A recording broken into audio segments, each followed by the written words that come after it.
If you're wondering how you can transfer money from an external account to your Navy Federal account here, I'm going to show you how to do that. Now, to transfer money onto your Navy Federal account, you will have to gather some information first, right? Now, it's a little bit different from receiving and also transferring yourself, right?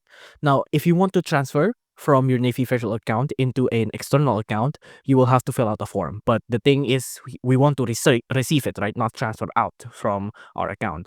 So the way we can do this is that we have to receive a transfer, right?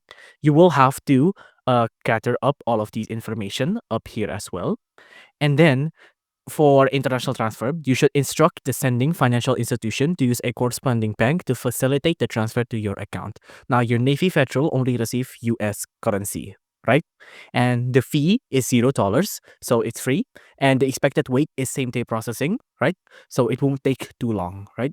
Now, you just have to give all of these information to your financial institution and they'll handle the rest. If you enjoyed this video, please do consider liking and subscribing.